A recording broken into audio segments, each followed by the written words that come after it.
so yeah, thank you for being here this Thursday evening to our third session of this CI Masterclass called A New Voice, where we focus on reading in a CI class. The first one was an introduction to what CI is. The second one was a focus on using the target language as much as we possibly can. Today, we'll talk a lot about reading. And then for our final one of this year on May 26th, a month from now, we will look at other ways to provide input, storytelling, music, videos, games, just different ways we can provide input beyond using our own target language when we talk and then reading like we'll talk about today. I was thinking the other day about when I was little, and I don't really remember this. I don't think it's more one of those things that my parents have told me the story and it's kind of become part of my memory. But I remember, or I've heard when I was probably 4 years old, we got a video from Sesame Street about how to read, and it had to be VHS back then. And so my mom put me in the living room with this video to watch how to read. And when it was done, whatever, an hour later, I was crying. I was in tears. And my mom said, what's going on? Why are you crying? And I said, I watched the video and I still don't know how to read, because I thought that one video was going to teach me how to read. And I kind of thought about that as we go through these sessions, that CI is a giant topic. It's more than a strategy, really. As we've said before, it's a mindset and teaching languages, and all of us are at different places. Maybe it's brand new to you. Maybe you're just exploring it. Maybe you've done it for a long time, but these 4 sessions are really good to get us into it, but it takes way more than that. So as we go through these, if you feel like you're still struggling with your target language use, like we talked about last time, or reading after tonight or whatever, it's okay. These are to get you into it, get you started.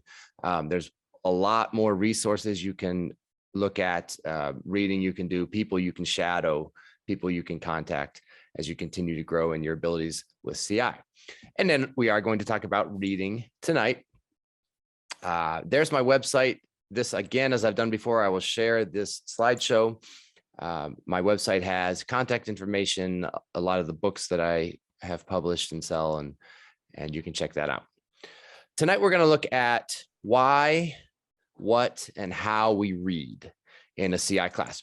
Quickly, we're going to cover why and what. We're going to spend most of our time on how we make reading most effective. But before we get into that, it is important, I think, to understand why we read.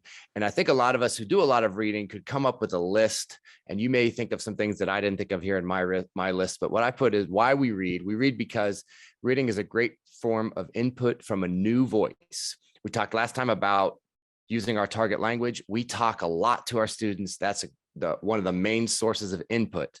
Reading is another source in another voice. Even if we write the text that students read, it's still a different voice, maybe the voice in their own head that is reading and getting the input. It builds confidence. The thing with reading is you can actually go back and look at a text that you read, whether it's a short story or a book or a chapter or whatever, and you can say, wow, I was able to read and understand that much in this new language. That's pretty cool. And so when we read, it builds confidence. It connects words and phrases. So when we talk, we connect things the best we can, but we tend to do chops or sections. We tend to chop things up. When we read, those chunks get put together into sentences and phrases and passages and paragraphs, and it connects in a natural way. Even if it's something that's teacher created, and we'll get into teacher created versus authentic, it connects. Reading improves vocabulary and grammar knowledge and skills. As we've said the last couple of weeks, our main goal is not knowledge. Our main goal is skills, but reading actually increases knowledge as well. So not only is it great for building skills, not only does it build confidence and connect a lot of things together, it actually is a great way to increase what we know about words and structures and grammar. It can be compelling. It's not always compelling, and again, we'll get into that tonight, but it can be a great way to make students want to engage with language because it's something that they want to read. And again, that can be tricky, but it can be compelling. Reading leads to opportunities for output, speaking and writing. Again, we don't do a lot of speaking and writing in CI classes, but we do some. And reading is a great point to go from into output, into writing and speaking. it leads to opportunities for those. And then finally, reading connects us to culture. Not everything we read. Some of the things we create for our students or teachers create for students is just kind of silly, language-based, not a lot of connection. But a lot of what we do read connects to the culture where our languages are spoken. And it teaches us things about the culture. So again, that's the list I came up with quickly. There's more value in reading as well. A couple important things here with why. Understanding why is essential. It's important to understand why, because when we understand why and we truly believe it, then we are more likely to do what's necessary to make reading successful. It requires a shift in expectations and goals. And again, if you've been with us for the last couple sessions over the last couple months, we've talked about this a lot. Our main goal is not knowledge. Our main goal is proficiency. We want to increase proficiency. So if we want to do reading, we want to do it effectively, it's going to work best when we can make that shift into a class that's based on proficiency and processing ability, because reading will always increase those things. Reading works best in a class where the primary goal is not to increase vocabulary or grammar, but knowledge, but to improve proficiency. As I just said, vocabulary and grammar knowledge is part of it. It's a small part of it, and that will grow, but proficiency, processability, processing speed are what's most important. It works best in a healthy classroom culture. The thing about reading, some students love it. Some students do it very eagerly, and some do not. Some do not like reading in any language. Their first language, second, third language, they don't like it, or at least they come into our classes and they don't like it. And so there's a lot of what we have to do is to make that a rewarding, interesting, engaging experience. And that's not natural. So that works best when the culture of our class is healthy. And it works best when students understand the value of it and buy in. And it's hard to get all students to buy in to the idea that everything we do in class has a purpose, but we can get most of them to understand reading is important. Comprehending is important. It makes me better, and it makes me better at speaking and writing when I'm assessed on those things. I mentioned classroom culture. I think we've talked about this and maybe both of the previous sessions. These are some of the keys to a healthy classroom culture. Target language use. Reading is a great way to get target language. Engage for the entire class time. This is a big one too. And this is available if you click on this link. It's a reflection sheet that I use with students to remind them that everything we do has a purpose. And if you look at that, I'll just open it right now. If you look at that, a lot of these things that students are self-evaluating on have to do with reading. When we read something in class, I follow along. I'll read extra outside of class. And this even at the bottom says, if you still feel behind, read. So that emphasizes the importance of reading in the idea that everything has a purpose. So when we have a strong, healthy classroom culture, reading goes better. Okay, so that was very quickly on why we read. Now very quickly on what we read. There are 3 keys, I think, to being successful with reading in our classes. Compelling text, using texts that are interesting and compelling. Comprehensible texts, making sure students can understand. And then varied delivery, not reading the same way every time we do it. So as we look at what, we're going to look at this first idea here first, compelling text. And when this says novel or story, it could be article, it could be any kind of thing that students are reading. But the first thing we have to do when we want to read is we have to decide what our students are going to read. We have to choose a novel or a story. And what's important to do when we do this is, number one, we have to read the potential text. And I've done it before, where I've offered students options of what to read, and I hadn't yet read every potential option. It's best to avoid that. Now, if you're offering them lots of options, then it may happen. If everybody's going to be reading the same thing for the next few weeks, it's probably a good idea for you to make sure you read it first. But we should read the potential text that our students might read, especially if, like, I'm making a decision for next year, what novel we're going to read in class, or what novels I want to offer as an option. I need to read them first. And I need to read them. I need to read the text through the eyes of my students, just like when we talked about speaking. One skill important for a Spanish or any language teacher is to be able to speak your language. The second important skill is to be able to speak your language in a comprehensible way that students could understand. The more you do it, the more comfortable you get with speaking in a way that beginners can understand you. The same thing goes when I'm deciding on a text to read. I need to read it through the eyes of my students and understand what they would be able to understand and what would be compelling to them. And then I need to select a text that seems mostly compelling and comprehensible. Does not have to be 100% comprehensible or compelling at this point, because we're going to do some things to make it comprehensible and make it compelling. But mostly compelling and comprehensible is going to be best. If I look at that story or that novel and my students could understand 80% of it, then it's not going to take a whole lot of work to get the last 20% or do whatever we need to do to make sure everybody can understand. If I look at it and my students could understand 30% of it, not necessarily, that doesn't necessarily mean I can't use it, but it's going to take a lot to get them where they need to get to read it. So as we're previewing our potential text, we're reading it through our students' eyes and trying to find what we think is going to be most interesting and comprehensible for them. Now, compelling text can be humorous. With novels, humor is difficult. And I write novels and I publish novels, and it's difficult to publish funny novels because humor is so relevant. What's funny to my students isn't funny to your students. What's funny this year isn't funny in 2 years. And so some of our short stories that we do in class that we make up with the students in class, they can be a little more ridiculous and humorous. Novels, some of them are funny, but not necessarily all. Relevance, what's important. We just had a few weeks ago, we were reading an article in class about the military, different militaries in Latin America, and who had the strongest and the weakest and the best defense. And it was relevant because of Ukraine and the fighting going on in Ukraine. And so that was something interesting to students because it was relevant.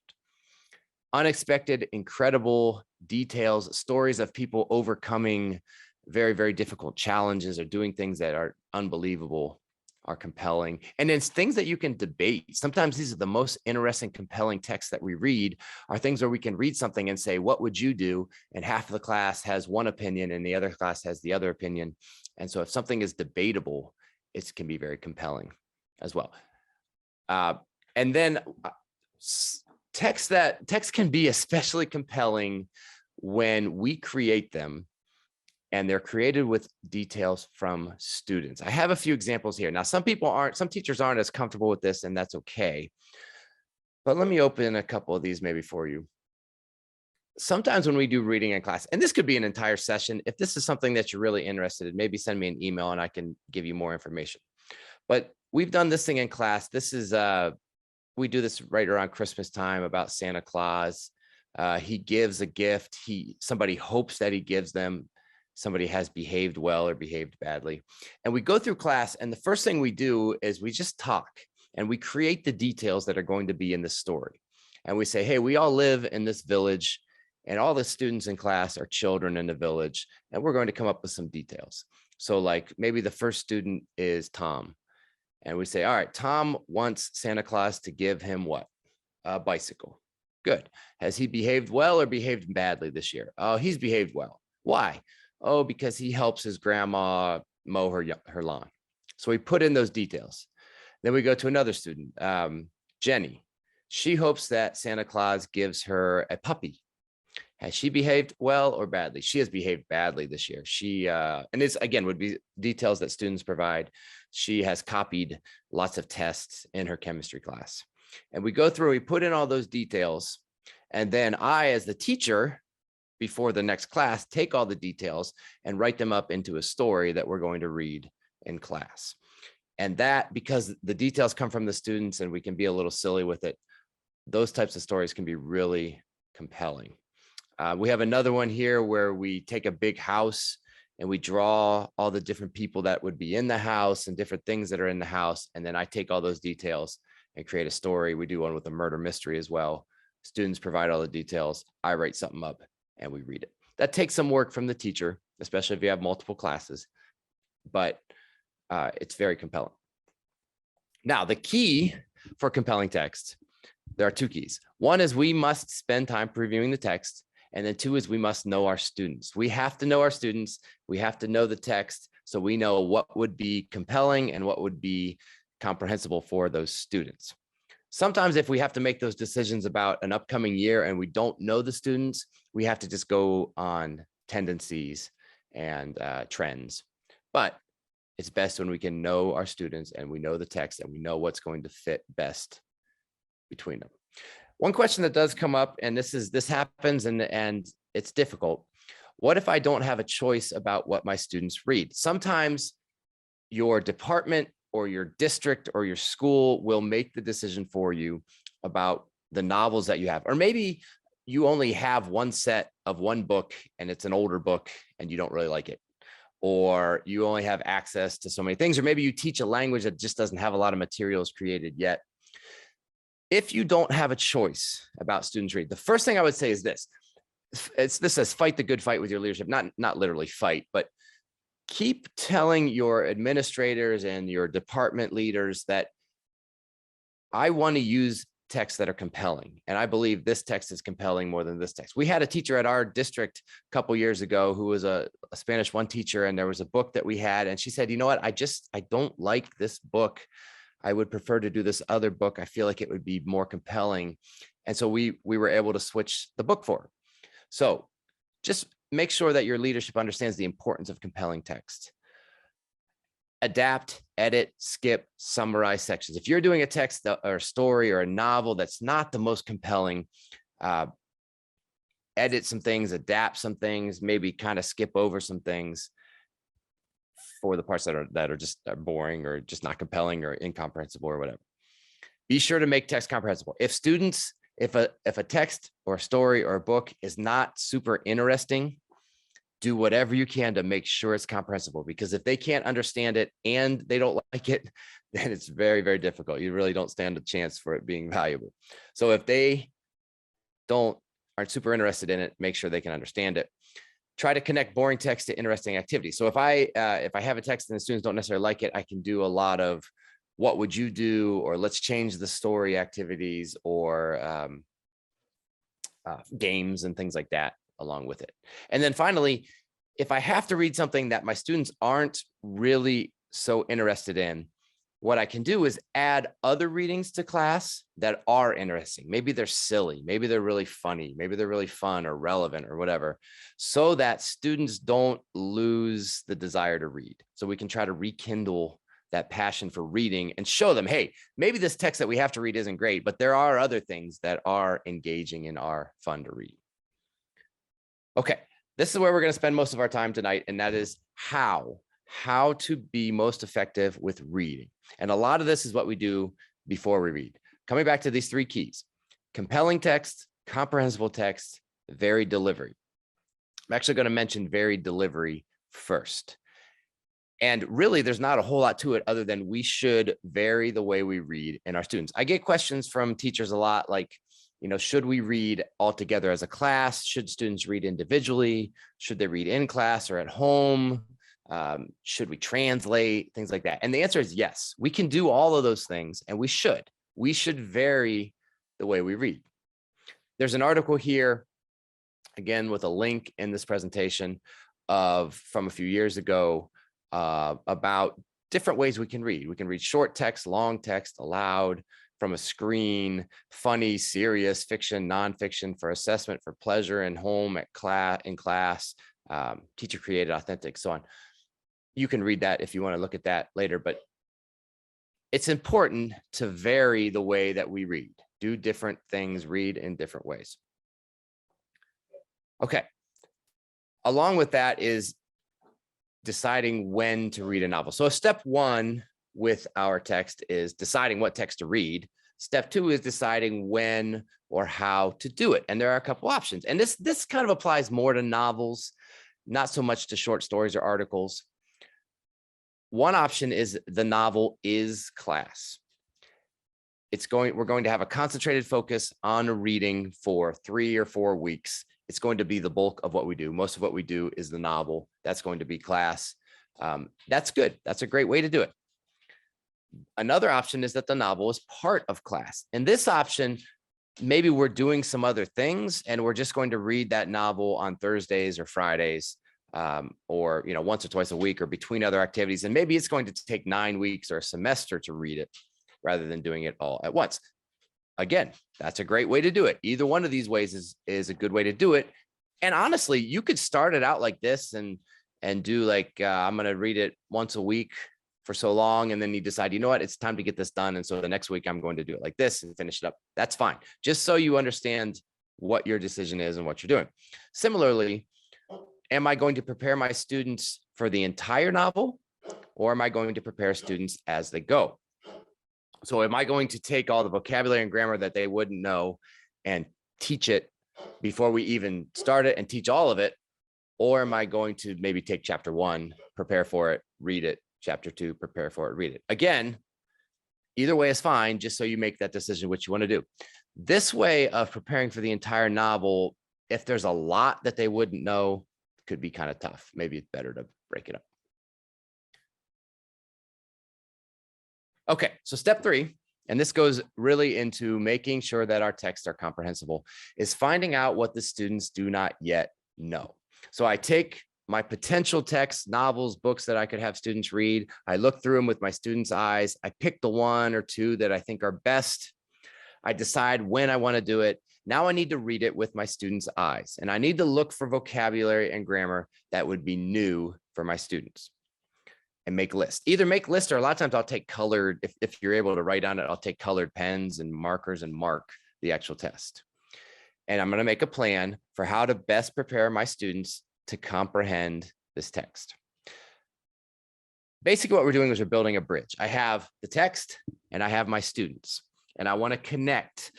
Sometimes you'll look at a novel or a text and your students could understand almost all of it right now. And that's fine. That's great. You could just read it right now. There's not really a gap, but that doesn't happen very often. Usually there's going to be some kind of gap, and we need to build a bridge to connect our students to the text. Now, that doesn't mean we need to pre-teach every single new word. We're going to train students to use context, to focus on passages instead of words. It's a skill that's important in any language, in your first language as well. Using the context clues, skipping over words that you don't know if they're not important. We need to train students to do that. So if you look at a book that students might read and there's a lot of words they don't know, it doesn't necessarily mean it's way beyond them. We just have to decide what we want to do with all the new vocabulary. I always think there are 4 types of unknown vocabulary when we're looking at a potential text. The first type is not important. It's a word a student wouldn't know, and it doesn't matter. Even if they can't figure out with context, it doesn't change their understanding of the text. The second type is a word that they wouldn't know, but they can understand it with the context. The third type is something they wouldn't know, they couldn't figure out with context, but they need it to understand this passage. So we got to do something with it. And then the last one are words that they wouldn't know, but are high frequency and valuable for future use. Meaning I need them to understand it. I need them to know that word to understand this text. Also, I want them to go from this reading experience and still have that internalized and be able to use it from here on out. And those are the great kind of words and phrases and grammar structures that we find in our reading that have value beyond that simple text. So as we go through each one of these, if I'm looking at a story or a book or whatever, and there is a word or a phrase and it's not important, I'm just going to leave it there and really not do anything with it. I could remove it if you have one of those, if it's a digital text and you have access to it, or you could scratch it out with a marker or whatever. I could define it, but I don't want to. I want to leave it. And I want to get students used to how that goes. I want them to see, okay, there's a word here. I'm reading this sentence. I don't know that word. The context isn't helping me. I don't know that word. I read the entire page. I never figured out what that word was, and it doesn't matter because I understand that paragraph. I understand that passage, that text. And because when students get into reading very complicated things, they're going to come across words they don't know, and it doesn't really matter. So we want to train them to be okay with that, to be okay with not understanding little things. If it is something they could understand with context, I'm still going to leave it in there. I'm not going to take it out, but I'm going to, again, train students to use the context to understand what that word is. I'm going to check to see. So like if we're reading a chapter and I know of some words they wouldn't know, I'm going to check, hey, what did that word mean? And I'm actually going to practice that skill. Here's an example of a reading that we do in class. And at the end, and I wrote this in English here because they were putting definitions in English, find these words within the text and tell me what you think they mean. And so I actually make them practice that skill of using context to understand words. So get them to understand how important that is, and get them to, get them to be able to do it. So that's the second kind of word. And again, we don't have to really do much with that other than practice it. The third kind is words that are necessary for comprehension. The context isn't going to help. It's important that they know this word. They wouldn't know it. So I need to do something to make sure they can understand it. And basically what I'm going to do is define it. I can, again, if I have access to the digital text, I can put in parentheses or a hover over word, what that meaning is. I can project it on the board if they're reading in class and say, hey, when you come to this word, this is what it means. Before the reading, we can quickly go over some things or take some notes, and they can have definitions as they read. If I want them to have that definition so that when they read it, they understand it. If tomorrow or next week, they don't remember what that word means, it's okay. I just need them to understand this passage. The fourth kind is, the fourth type of word or phrase is something that is high frequency. It's something that I want them to take from this reading activity. So I'm going to make sure we define it, know what it is, and then we're going to internalize it. We're going to personalize it, use it, practice it, reuse it, assess it, do whatever we can, stories, jokes, whatever, with that word over and over again until students have internalized it. And now when they read, they'll understand it, and then they'll also have that now as language that they can use in the future. So those are our 4 types of new language that we see within a text our students are going to read. What I do a lot of times is I take colors and I mark different colors for each different kind, or I'll make a list of what they wouldn't know, and I'll really kind of focus on these ones, and I'll go through that text and I'll decide what my students need to be able to be successful in understanding that text. So I wanted to do an example here from Flangu. I know a lot of you are probably here because of Flangu. And so I opened up, and this is something I hadn't seen before. I opened up this Spanish text, El Encierro en Pamplona, level 3. I teach level 3. And I was just kind of opening it up, and I was thinking about my classes. And so if I were to look at this chapter of this story, sorry, lots of pictures. Those are awesome. This is awesome pictures. What would my students know? What would they not know? Okay, so we have this word here, cornear, to gore. They wouldn't know that word. It's probably one that I would do just like it's done here, and I would define it for them, make sure they know it. If they don't remember that word a year from now, it's probably fine. I don't think they need to talk about goring a lot. So that's one we might define it. They may not figure that out with context. So I continue to read, and I come to this word here, sobrevivir. Now, my students do know that word because we've come to it this year, but if it were early in the year, they might not. To survive. That's a word, okay, maybe my students don't know. They wouldn't understand this sentence.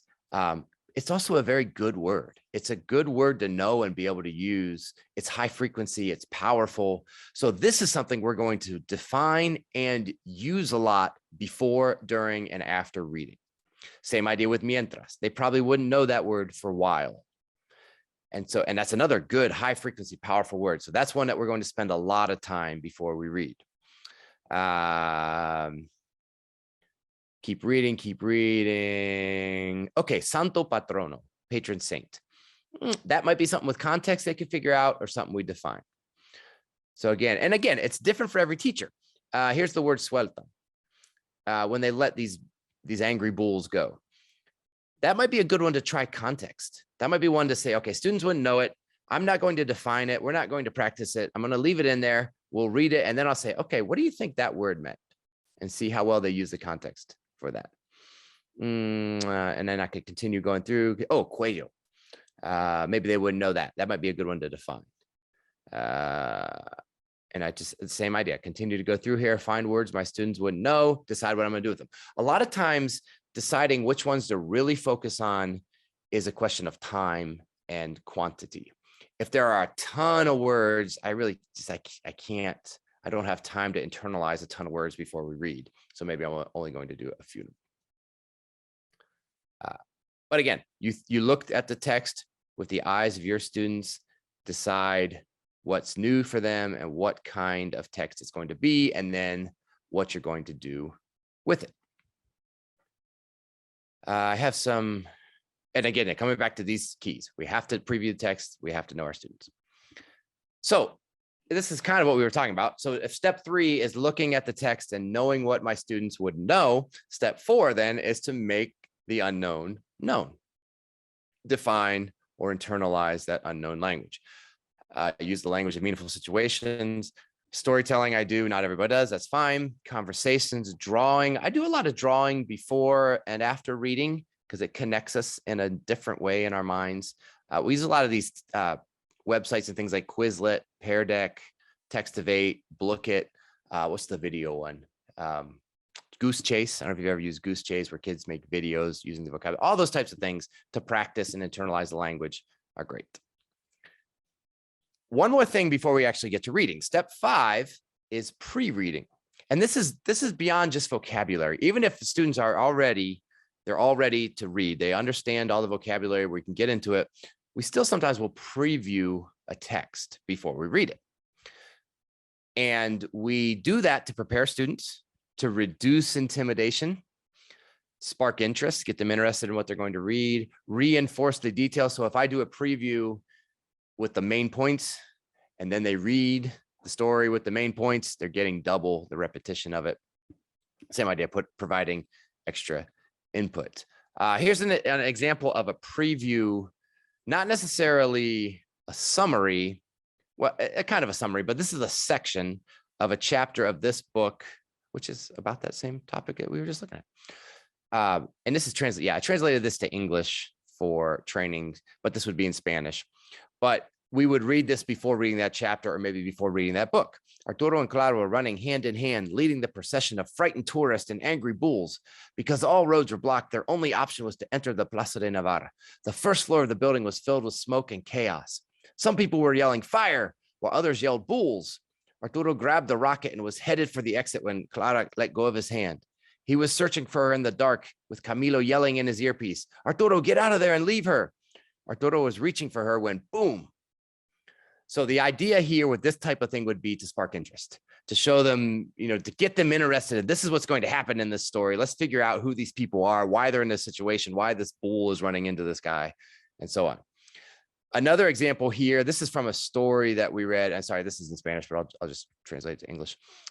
This is more like a summary of a story that we were going to read. Benny lived in Atlanta with his parents and his grandma.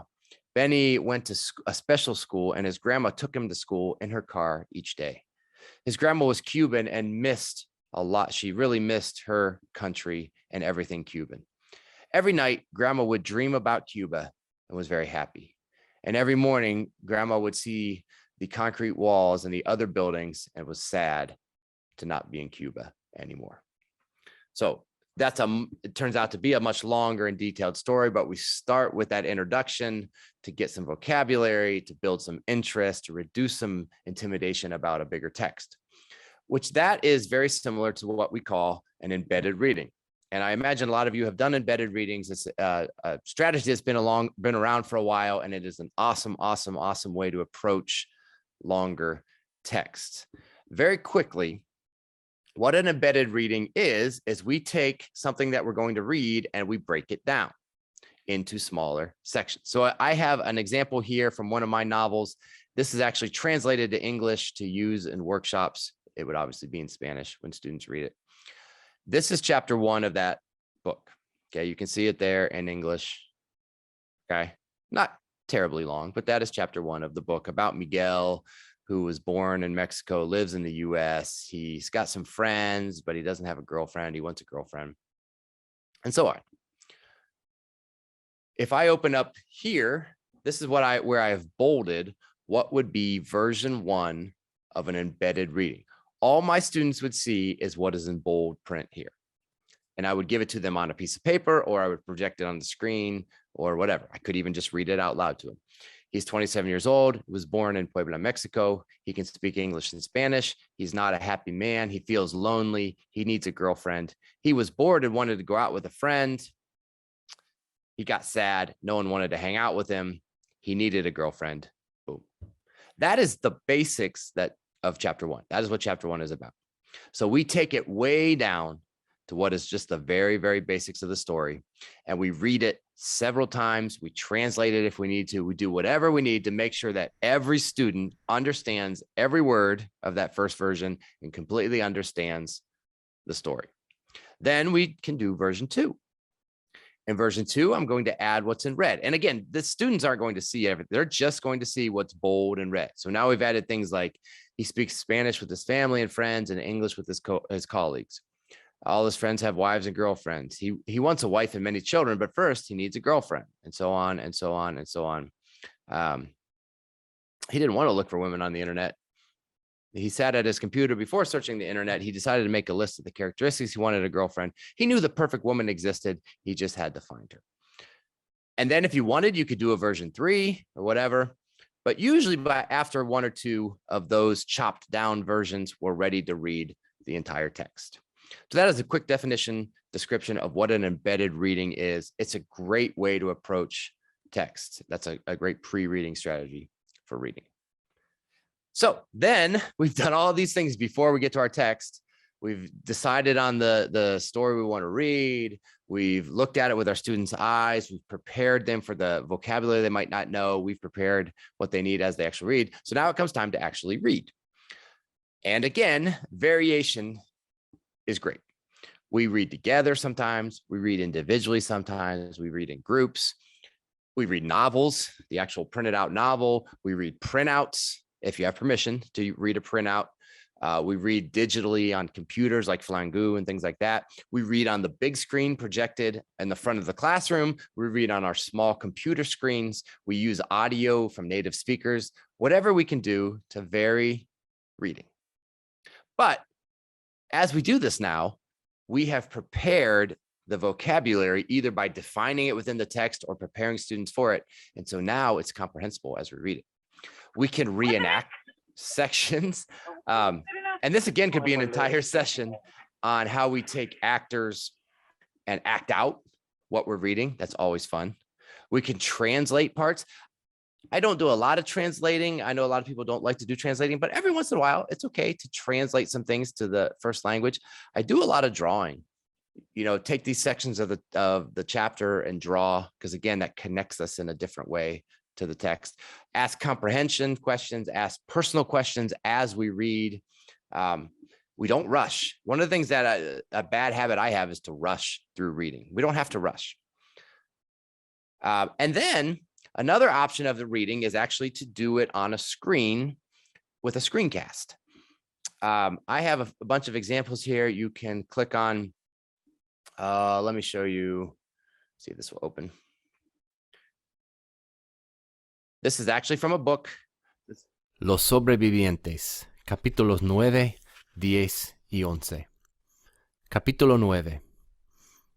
El hambre, el frío, el silencio, el agotamiento, la falta de esperanza, algo que no pudo creer, nando parado. So in this version, it's actually just the audio with some images and defined words to help them understand what they're hearing.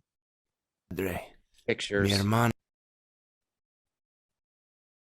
And then I actually, in this one, included some video from a documentary as they read through this. You can also do it where you have the actual text. I think this one has the actual text. So they are hearing a voice while they read the text on their computer. Los sobrevivientes. Yeah. Los compañeros en el avión. Cuando llegó, les contó so la mala. The actual text as you read, or as students read. De vez en cuando. With again some images and things to help them understand. There are a lot of these here. If you are interested in looking at that, I do want to show you. I've also used Edpuzzle. I was looking at one that we just did the other day in class. So if you use Edpuzzle, if you have access to it, it is great because for these type of screencast reading things, you can. You can make students accountable. You can make sure they are reading and ask them questions and things like that. Dos patrias. Para Martín es difícil explicar su nacionalidad. Tiene dos patrias. Es colombiano, pero se identifica So, más and como that they can make real bigger on their screen so they can see it as well. And then they get asked some questions as they listen. venezolano. Nació en Bogotá, Colombia en 1980. And they get questions that pop up with it. We did one. Oh yeah, here's one from this Perdidos book that I do. Capítulo 7. La bomba. Hola, This is one where I had Samuel. access to an audio with a native speaker reading it with the text. ¿Encontraste el baño? Le dice César So cuando I like Samuel... using those screencasts for reading because it's variation. It changes the way we're doing it. I can use somebody else's voice sometimes. And then with Edpuzzle and those type of things, I can keep students accountable, know that they read it, know what they did with it. And then also it can be a little more individual and students focus a little more, because sometimes when we read all together, some students will pay attention very well and others will zone out a little bit. So this again varies, changes it up and gets them to focus. I put in the slide, if you're interested, I use Screencast-O-Matic to make screencasts. Screencastify is an option. There are lots of options now for how to do screencasts. It's really not as difficult as it might seem. And it's just a great way to get students to read. Okay, and then after reading. So there's a lot we can do after reading. Comprehension questions.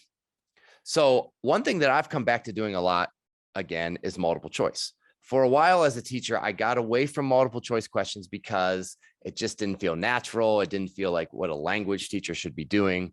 But what brought me back to multiple choice questions is AP. I've been doing AP Spanish for 8 or 9 years now, and there are 65 multiple choice questions on an AP test. So one, it's a good thing for students to know how to do. And two, if it's acceptable for AP, it should be acceptable for what we do in our classes. So multiple choice questions, true and false questions, why not? I do blind quizzes where I'll say, well, we're going to read a chapter or read a text or story. And I'll say, okay, we're going to read this story together. And when we finish, there will be a quiz with questions. You cannot use the text. You can't use the paper. You can't use anything. So make sure you pay attention. Make sure if you don't understand something, you raise your hand or you yell and make sure I know to help you understand. And then when I do those, they're not super detailed questions. They're general questions about the story, and students usually do great. And it's honestly a little frustrating because I want to say, well, just because you knew you had a quiz that made you focus, shouldn't you focus all the time because everything is you're going to be assessed on? But anyway, that's kind of an old-fashioned thing, but I like doing it. Again, drawing afterwards, different sections of a text is good for assessment.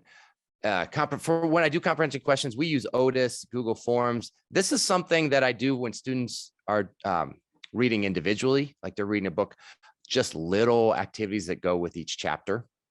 That's if they're doing it individually. A lot of the novels and books that are being produced now come with enhanced sections where you can scan a QR code, or if it's digital, you can just click on something and they have these built into them. They have little questions that go with each chapter. And that's awesome. Here's something that going back to multiple choice questions, Gary DiBianca shared this with me a few years ago. When I make multiple choice questions, it's a good idea to make multiple choice questions that are similar to what my students are going to see on the AP exam in 2, 3, 4 years or whatever.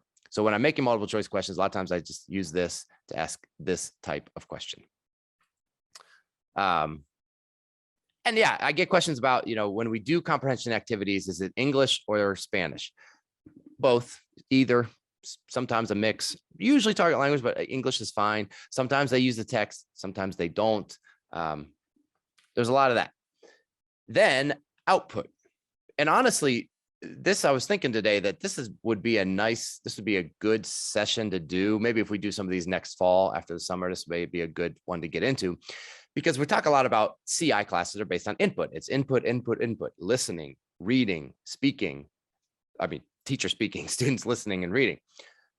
But we do some output. There is a little bit of output, and reading leads to that and is a great opportunity for output.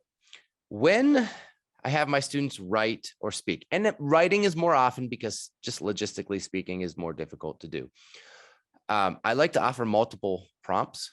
So maybe I'll say, all right, go from this paragraph and rewrite the ending, make it different.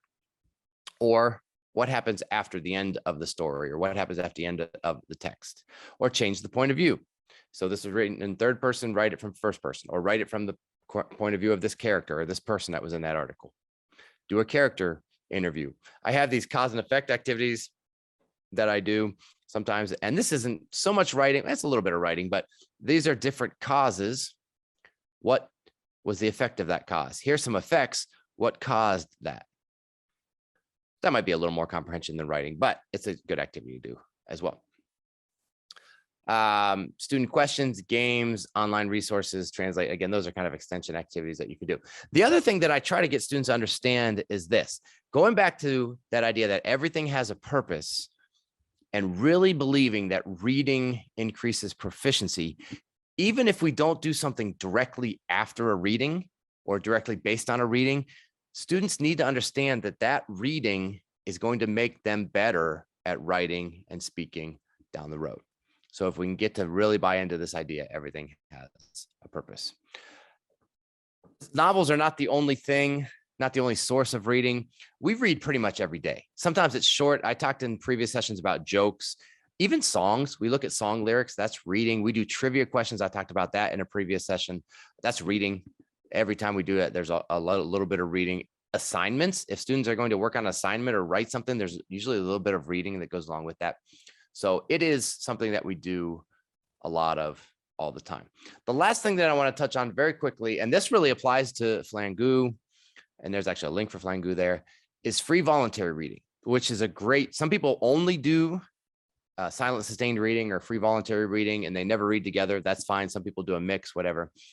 It's great to do. We're getting these systems, these platforms like Flangu that are making it digital, that are awesome to give students lots of opportunities. You can also give them websites that are, real authentic websites that they can choose from to read, or you can have a class library. I'm starting to build a class library of books. One thing that I've used is this form. And this is when students read individually. Now, when students read individually, they don't have to do anything. If you could just trust them to read and make it an enjoyable experience, just let them read. If you have a group that'll do that, that's awesome. Some teachers like to have a little more accountability. So this is something that I've used before. There are two sides to this. One side is this side, and they'll write the title of the book and their name, and they'll rate it, how many stars, and they'll write in English a description of the book and their opinion. No spoilers, because we're going to hang this up in the classroom, and this side is seen by everybody. And so they can read these reviews and get an idea what book they might like to read. On the back, I asked for a few more details. This does contain spoilers, but it hangs the other way, and so it doesn't ruin the book for other students. There are directions here. There's directions in English. Again, you have access to this if you want to look at it. Honestly, I haven't done this yet since the pandemic and the shutdown, because when we came back from that, we weren't touching books in class. We weren't passing things around. And so I haven't gotten back to this yet, but I like it. I really liked it. You could say, hey, you have to read one book per 9 weeks, or maybe you make that a part of your class every week, maybe 2 or 3 times a week. They have 10 or 15 minutes to do some silent reading. But FVR, free voluntary reading, is a great way to get reading in as well.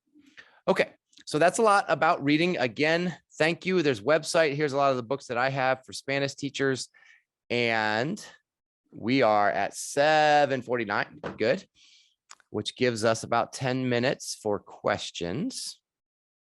So give me just a sec. I'm going to come all the way to the top of the chat. Yeah, and I'm not good at looking at the chat while we go. So.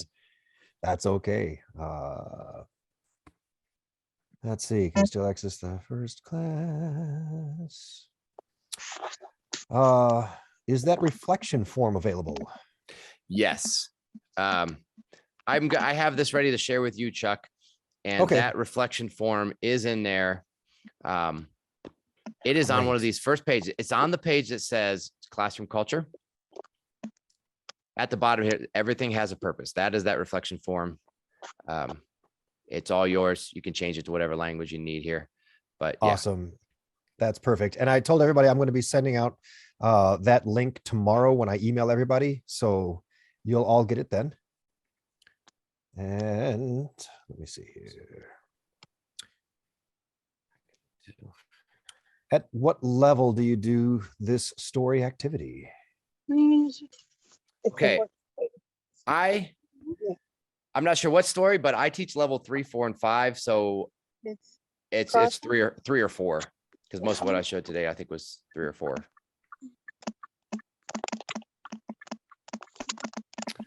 Oh, here was one. Oh, hold on a second here. Right. Just need a couple of them real quick here. All right, it was just below that one. It's what do you do if the students want to say some vocab that they don't know? Do you provide it, or do you let them use a dictionary? Usually I provide it, but I remind them that you want to be as comprehensible as possible. So like if other students are going to hear what they say or read what they write, that try to keep things as comprehensible as possible, but I'll provide vocabulary for them. A lot of times they'll stump me and we have to look it up together. And let me see. I think that's just about it for Okay. the chat. Okay, there was a whole bunch of new ones that came in at the very, very bottom there. Okay. Let's see. If you're looking at the chat, it'll be right at the I can go. 750. Yep. Yeah. So right Okay. at 750 I see a is where good. they are. Do you think it is a good? Oops, I just lost it. Do you think it is a good idea to do reading with Spanish 1? Absolutely. In fact, I think some Spanish 1 teachers do reading more than anything else. Last time I talked about, I had done some community groups with brand new students to Spanish. And after we did some very simple talking, we did reading. And it's just, again, a great way for them to see how much they can understand, because like they could read a whole page worth of stuff. I kept it simple, but they could read a whole page worth of stuff, and it built a lot of confidence. There are also a lot of books, and they're getting to be more and more, that are very, very simple, that are created for Spanish 1 students.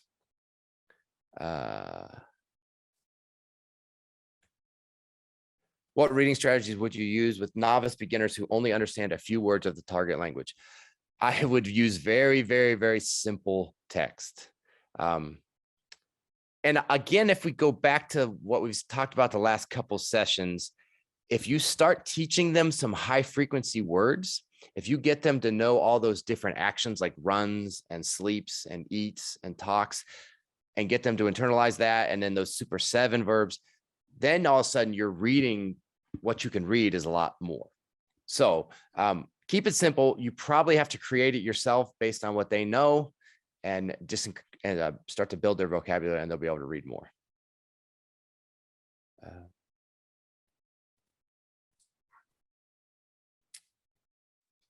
Let's see here.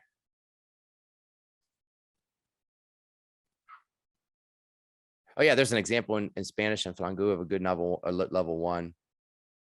Well, it says digital has a lot of digital stories. Are there anybody? Does anybody have a question that you want to ask? Yeah, absolutely. If you'd like to unmute yourself, you can. Let me take off. You can just ask away that way. I've been using Flangu for this year with my first year and third year Spanish students. And I just had a question about maybe the hard copies as well. I know I'd like to vary it up a little bit. We have been using Flangu, but students, I'm noticing, have a different level of sort of attachment, I guess you could say, when they have like a hard copy of the book. Would you recommend the digital over the hard copy, or hard copy over digital? What are your thoughts on that? Again, sometimes when I'm telling students to digitally do something, they're a little bit apprehensive about reading several books online, but when they have the hard copy, they seem to get more out of it. Yeah, I mean, kind of just what you said, and I don't know if Chuck, maybe you have some insight too with Flangu, but I would say the hard copy is going to be more engaging. Probably it's just natural, more easy to read. The advantage of Flangu is the options, how many different stories there are, how many different books there are.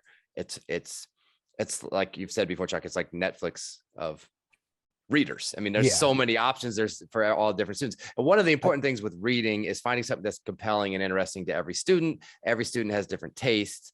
And so the advantage of something like Flangu is there's lots of different options.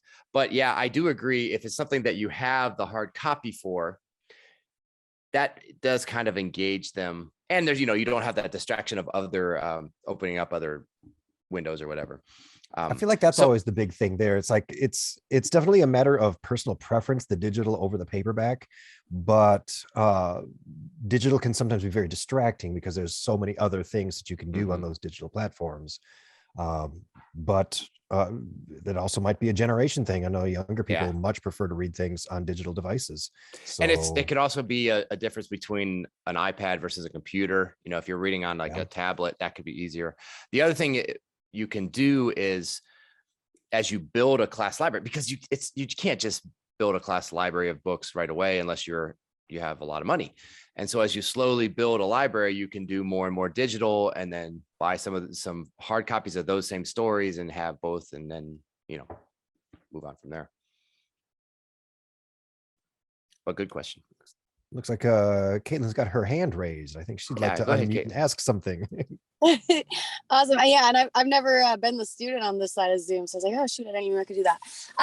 Okay, so I'm a relatively new teacher, and I've been having bigger classes this year. How do you? I know obviously motivation is key through engaging texts, but in addition to that, how do you keep, especially larger classes, most if not all of the students relatively engaged when you do the whole class readings and all of those type things? That's one thing where I found that that blind test thing to be like, we're going to do a test after this and you can't use the text, so you better make sure you pay attention. Like those type of things, especially those kind of students who don't naturally buy in, they're more of just like there for the class kind of students. They will respond to that kind of activity sometimes. So that helps that a lot. And then sometimes if you do that a lot, then they don't even realize they start to naturally pay attention when you're not doing a test. And so that helps with that. As far as if they're reading individually, I know in Flangu there are different right, Chuck, there are ways to like keep accountability, keep them accountable, see what they're reading, things like that. Yeah, but when it's tracking time, and so you can actually see how much time they. But when you're reading all together, those just holding them responsible and accountable. What we want is students to hold themselves accountable and buy in. But I understand it doesn't always happen. It doesn't always happen, especially in big classes. And Thank you. We have dreams of how our students are going to approach reading. It doesn't work for all of them, especially in April and May. Bryan, could you go over a little bit on some more strategies on how to teach vocabulary? Okay, so personalized questions are great for vocabulary. Just talking, or where I give students, so we're looking at 5 or 6 words that are going to be in this chapter, and I write out some questions, and you have to answer that question about yourself personally. That makes a connection. Repetition is great for vocabulary. We do that with storytelling sometimes. We do that with games, and then some of those just wrote vocabulary practice like Quizlet Live. We use Text-Evate. Some of those that are just kind of memorizing type things. Not the best. It doesn't internalize the best, but it is a way to practice that vocabulary before you read. However you can use it personally is usually what makes it stick best.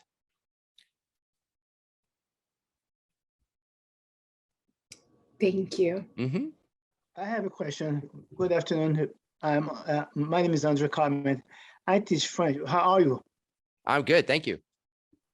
All right, thank you so much for that great presentation. I teach French. My question is, what techniques do you use to raise interest to the target language? To the language in general, or to reading? No, how do you grab their attention? How do you raise their interest in learning this foreign language? Yeah. Whatever you can do to show them how powerful it is to have that language is good. So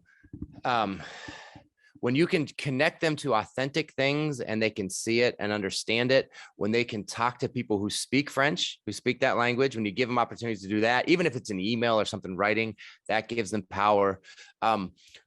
When you can, like a principal or somebody comes into your room and they don't understand what you're saying, but all your students can understand it, they start to see like the power that they have from having that language.